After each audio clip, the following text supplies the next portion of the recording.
What is going on, guys? Welcome back to another Swift video. In today's video, we're going to be going over how you can bring in really nice looking storefronts to present your in-app purchases and ultimately drive conversions. So here we are in the app that we're going to put together. We're going to build it with a framework that I wrote and that I open sourced last night called StoreFrontKit.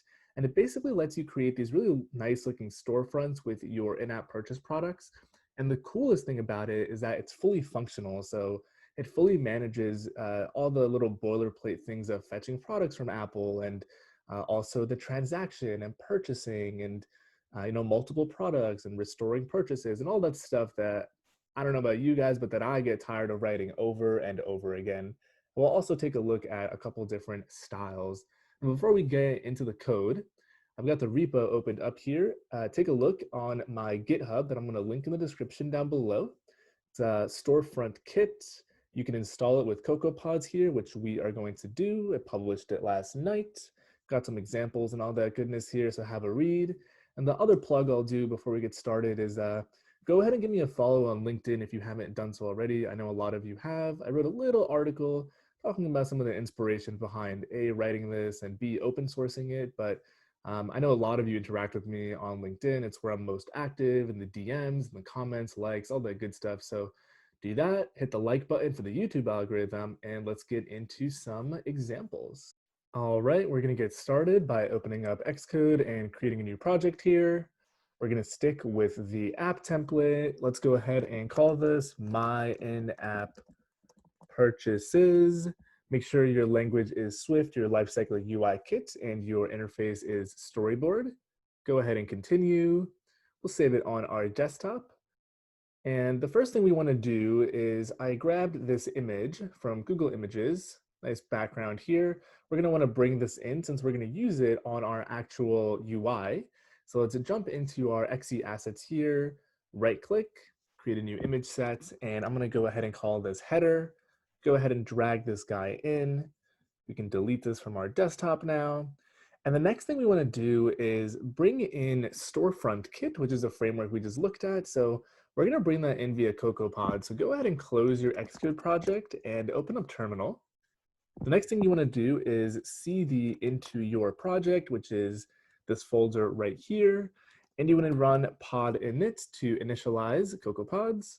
If you hit an error when you hit this, when you run this command, it's probably because you don't have CocoaPods installed. It's fairly easy to install it if you just do a quick Google search. I've got a video on it as well, but anyways, once you have that initialized, go ahead and open up that pod file. And in here, we want to bring in that framework we looked at, which is StoreFrontKit that I just published last night. So go ahead and lowercase that p, otherwise you're going to hit an error. Go ahead and close TextEdit and run our trusty pod install command. And it's version 1.0.0 like so. You should see it install fairly quickly. And if you just open the folder where this was installed, you should now have an XE workspace. So go ahead and open this up. And in here now, you should have two folders. The first one will be your actual project, and this one for pods will actually have the storefront kit that we just brought in. Let's go into our view controller. Let's expand our Xcode window here. Whoops, that's not what I want to do. Let's expand this. Let me bump up the font size so we can all see it. Let's pick a simulator. We'll stick with the 12 Pro Max. Hit that play button to get it built and running. We should not have any errors or build issues. We should get our empty app just like that. So now let's actually take a look at using StoreFrontKit and how simple it is to integrate in-app purchases. So there are two things we need to do. The first thing we need to do is initialize StoreFrontKit when our app launches here in the app delegate. And the next thing we want to do is we want to actually have a button, and on our view controller, when we press it, we're going to present the store. So to do that, we want to have in-app purchases to demo with, and Xcode 12 has this cool new feature where you can go ahead and have debug products in your app. So let's go ahead and create a new file. And in here, search for a StoreKit configuration file and go ahead and create this. Now in here, we're going to add two products as our test products. They're going to be non-consumable. So go ahead and hit that plus and hit non-consumable twice. And let's just add some information to these products. So the first one is going to be premium upgrade. And we're going to go ahead and call this example.premium. And we're going to say charge $10 for it because this is an awesome feature. Let's go ahead and add some product information here, aka a display name and a description. So I'm going to call this premium upgrade. Unlock all app features forever and be cool with an exclamation mark because it's an awesome in-app purchase. And let's see this other one here. This one is going to be, let's see, unlock VIP. Let's assume VIP and premium are two different things. Might be slightly confusing for our users, but we're just a developer. We're not the product manager, so we'll let somebody else deal with that. So give that a price. Let's also give this a name. We're going to say VIP upgrade, become the coolest member of the app users. And let's go ahead and save these. And now we can get into the code, but we actually have to do one more basic setup, and that is come to this menu and hit edit scheme. And now that we've configured this StoreKit configuration file, we just need to supply it in our scheme. In other words, this will let our simulator use these products as example products. So we are going to need these identifiers, so this com.example.premium and .vip. So let's jump into our app delegate and let's actually dig into some code. So first things first, we need to import StoreKit front. So we're going to say import StoreFrontKit. I always say that backwards, which is ironic because I wrote the framework. Next up, we want to go and configure StoreFrontKit, and I've included an SFK manager, and this is StoreFrontKit manager. There's a shared instance, and we want to call this configure with, and this takes a storefront configuration. Now, what's a storefront configuration? More or less, it's a object that holds the products that you want to have StoreFrontKit manage, and it's going to be an array. And let's go ahead and create these, and they're really simple. It's actually an enum, so we're going to stick with non-consumable, and we're going to supply the product ID and nil for the view model. Now you can have the view model here hold some data about how you want this to show up in the storefront. However, there's another way you can pass this in, which we'll look at in just a moment. But the first one we're going to do is com.example.premium. Let's go ahead and put a comma and paste in one more, and this one's going to be VIP. So there you go. This sets up your store. Very, very simple. So this will handle everything in terms of fetching the products from Apple, being able to initiate the transaction when you're ready, all that good stuff. Now, the next thing we want to do is show a button on our view controller. And when the user taps it, we're going to show our store. So let's go ahead and create a very simple button here. Let me actually do it in a separate function so we could pretend like we're a little more organized. So we're going to do create button here. We're going to create a very simple UI button in here. It's going to have a frame of, let's say, 0, 0, 220 by 50. We're going to make sure we add this as a subview. We're going to center this guy, of course, because once again, we're going to make our UI look really nice. And let's also give this a background color. Let's go with system green. Let's see, we also probably want to give it a title. Slightly important so people actually know what they're clicking on. Let's say, let's call this upgrade. And here we're going to say this is for normal. And let me give it a title color. So we're going to say set title color. It'll be white for normal. And finally, we want something to happen when the user taps on the button. So we're going to go ahead and add a target to this guy. Selector is going to be did tap button. And the event is going to be touch up inside. Now you're going to get an error here because we haven't created this function, aka selector. Go ahead and create it. Hit Command R to build and run your app, and you should see your button in the middle of your screen. But of course, tapping it is going to do nothing because our trusty function here is empty. So let's talk about showing the store. So we're going to import StoreFrontKit, and we're going to try to spell it correctly. There we go. Awesome. So there are a couple different ways you can present a store. So if you take a look at the repo that we looked at earlier in the video, there are 4 different styles that are supported. 2 of them I still have to merge, but the 2 that are most common are already available, and that's where you can show one product at a time, or you can show multiple products at a time. So the first one we're going to show here is how to show one product at a time, and you're going to basically create that view controller. That's going to be SFK, non-consumable view controller. And this is going to take a collection, rather a single product, and a completion handler.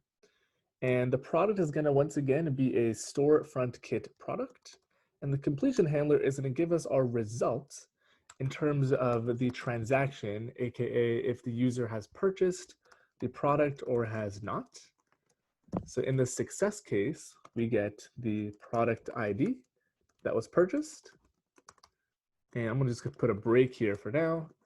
And in the failure case, we get the error that occurred. Now, what is this thing right here? So this is actually the same thing we use to register our product. So once again, we're going to say com.example, and we'll say upgrade here. And this is where we can pass in that view model in terms of having it show up in our store just the way we want it to look. So this is a storefront product view model. So it's a storefront product view model. And this has an icon and an icon tint color. I plan on expanding this as time goes on. But let's stick with so this is a UI image. So we're going to stick with a UI image with a system name of, let's go with crown. And the color, we're going to stick with a system pink. And we should be good to go now. We shouldn't have any errors. We do have a bunch of warnings. Let's see if those go away if we build. All right, let me just line break all this stuff so we're a little more organized here. All right, it's also line break. Let's see, something is off here. All right, looking better. If you can't tell, I'm pretty OCD about my indentation, so bear with me. There we go, looking better now. So now that we have this controller, we can go ahead and simply push it onto our stack. So here we're gonna say vc.title is going to be upgrade. vc.navigation item, we're going to give it a large title. And then finally, we're going to say navigation controller, push view controller, vc animated true. Now, before we run it, we've said push view controller here, but Xcode does not give us a navigation controller by default. So we need to jump to our storyboard, and we need to embed this controller in a navigation controller. Now you can definitely do this programmatically as well, but for the sake of time, we're going to come in here and go to embed in and drop this guy in a nav controller just like that. It'll give you the title bar up here. No need to supply anything to it. You can if you want. I guess we might as well. Let's go ahead and call this home. Also make it a large looking title so it looks a little more fancy. And with that, we're going to hit Command R to build and run. And we're going to see what we get. So bear with me here. All right, so we've got our home at the top. We've got this button, and tapping it, we get this cool upgrade screen. Now, the first thing you notice is we have a price of 0. We're not showing any description or anything, so something is off here. So let's figure out what is off. So let's see, product ID was never used. Let's see why product ID was never used. Okay, so we've got some warnings here. That's not relevant right now. We've got com.example.upgrade.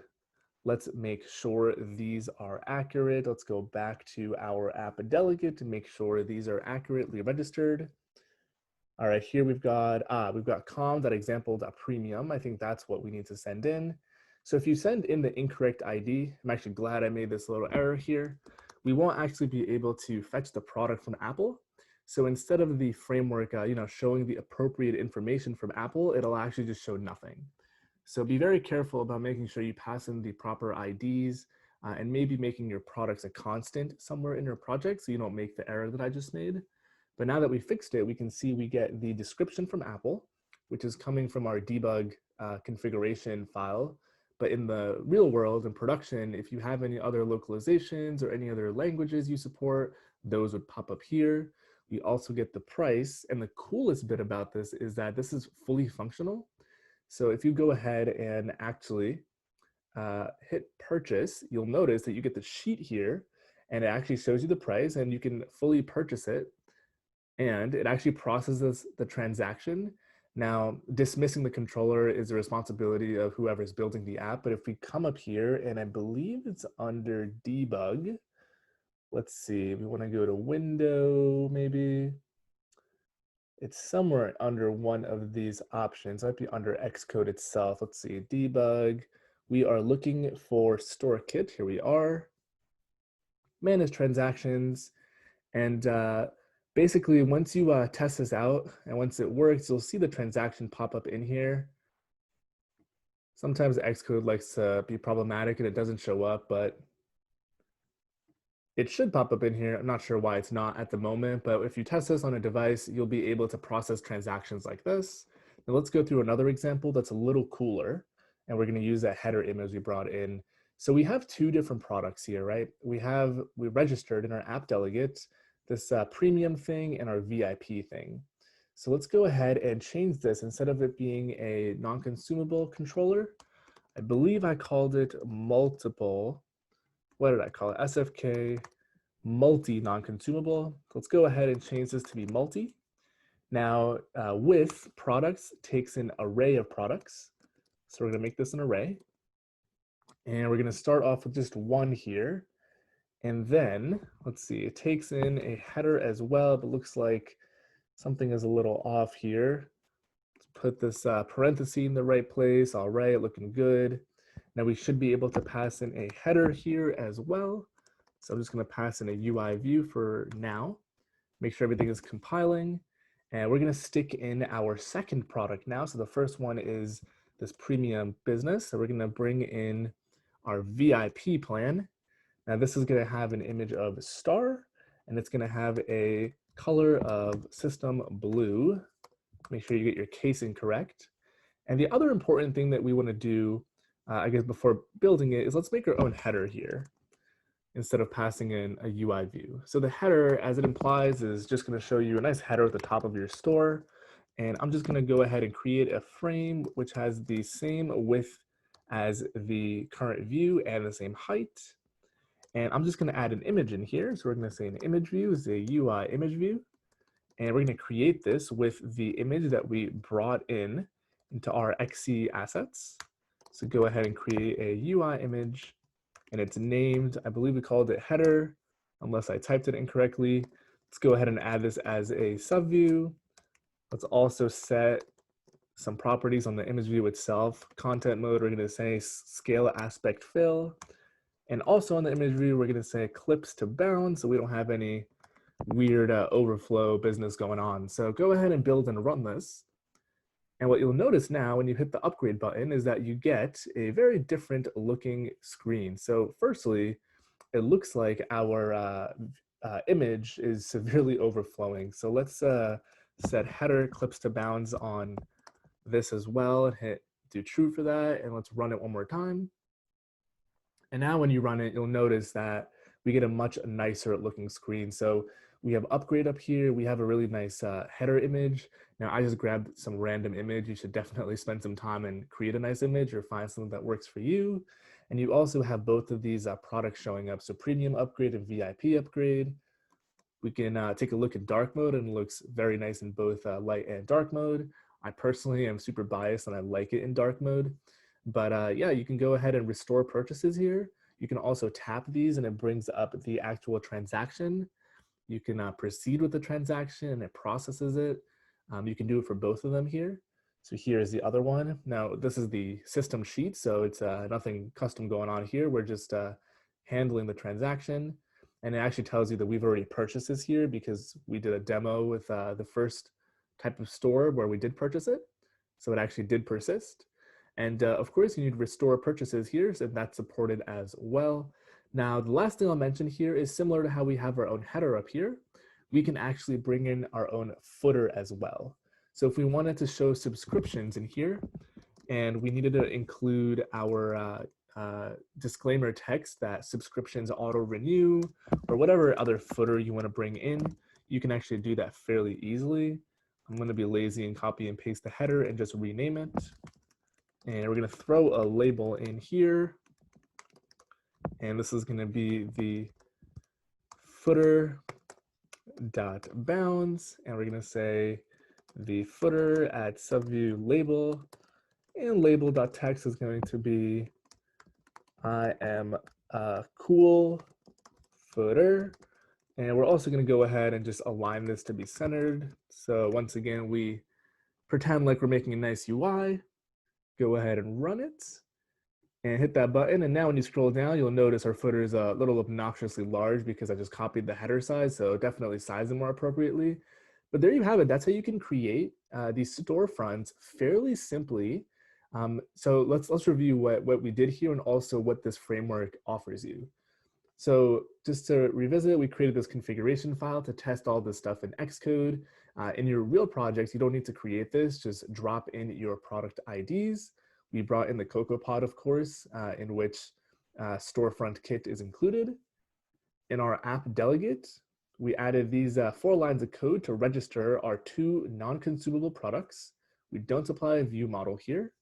Now in our view controller, all we do is whenever we have a moment in our app where we want to go ahead and show a store, we create this SFK storefront controller. In this case, it's a multi non-consumable controller, and we pass in the products.